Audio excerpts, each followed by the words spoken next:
Pemirsa, jumpa lagi kita di kanal YouTube satukanindonesia.com dengan saya Marulitwa Silaban untuk menyampaikan tanggapan dan komentar daripada Ketua Umum Dewan Pimpinan Nasional Pradi, Dr. Junifer Girsang, terkait dengan upaya penyatuan organisasi advokat. Ya, Pak Junifer, selamat malam.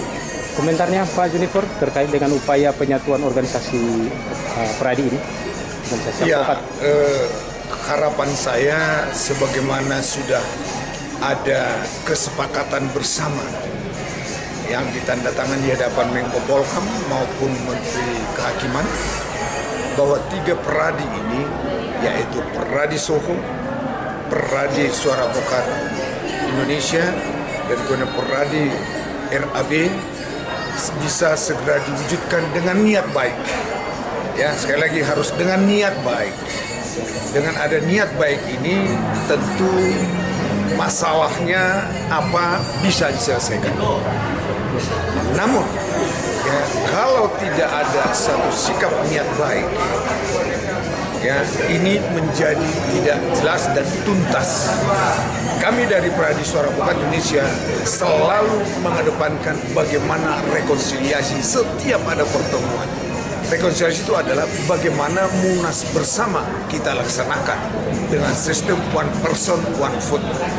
Ya, dengan demikian siapa yang terpilih yang kita harus dukung, dan dengan terpilihnya ya itulah yang kita sokong dan menyatakan Pradi itu sudah satu dan bersatu. Dan yang sangat penting, kita berharap terjadi regenerasi yang real. Ya, supaya apa? Supaya ada penyegaran. Dengan ada penyegaran, friksi-friksi yang selama ini terjadi, saya yakin dan percaya itu akan tidak timbul lagi. Apa upaya dan apa tantangan untuk mewujudkan target itu, Pak Ketum? Tantangannya adalah apakah ada niat baik dari, ya toh, katakanlah saya harus tegas menyatakan masih ada hambatan di satu organisasi, yaitu Pradi Soho, yang belum menyatakan tegas bahwa dia mau bersama-sama melakukan munas bersama.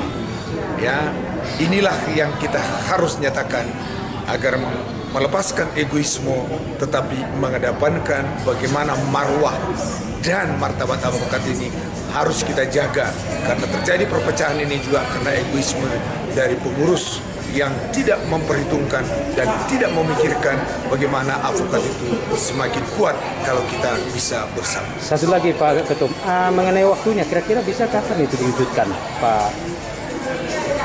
Mengenai waktu, saya kira kalau sudah ada kesepakatan, saya kira tidak ada gangguan waktu, tinggal kita sepakati kapan, ya. Kemudian kita bergerak dan kemudian kita laksanakan.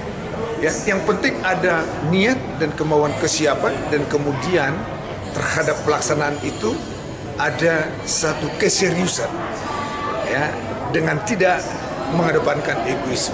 Itu yang penting. Yang terakhir itu di waktu Pak Mahfud MD memfasilitasi untuk penyatuan itu, ada boleh disampaikan yang mengenai progresnya, Pak Ketum? Tugas sebetulnya yang sudah disepakati akan mempersiapkan tim, ya, mempersiapkan tim perumus, ya. Kemudian tim perumus ini sudah bekerja pada saat membicarakan bagaimana munas bersama dengan, yaitu sistem yang kita ajukan one person one vote, dan kemudian yang kedua yaitu ketua umum yang sekarang yang duduk itu tidak mencalonkan diri, dengan harapan kalau salah satu terpilih nantinya ini bisa menimbulkan friksi karena pengikut, ya, yang kalah bisa tidak mengikuti yang menang. Nah, oleh karenanya salah satu yang terbaik adalah ketiga ketua umum ini jangan mencalonkan diri, dan saya terdepan menyatakan setuju, karena inilah biang kerok terjadinya friksi, ya, karena ada satu nilai yang sudah berjalan seakan-akan ada namanya kekuasaan pihak-pihak tertentu dalam suatu organisasi. Ini yang harus kita hilangkan. Berarti Pak Junifer sudah rela kalau ada munas Bapak tidak akan maju? Pasti. Baik, terima kasih. Ya. Terima kasih Pak Junifer. Demikian bincang-bincang kita dengan Pak Dr. Junifer Girsang, Ketua Umum Dewan Pimpinan Nasional Pradi. Dengan saya Marulitwa Silaban. Satukan Indonesia.com, saluran berita pemersatu Indonesia.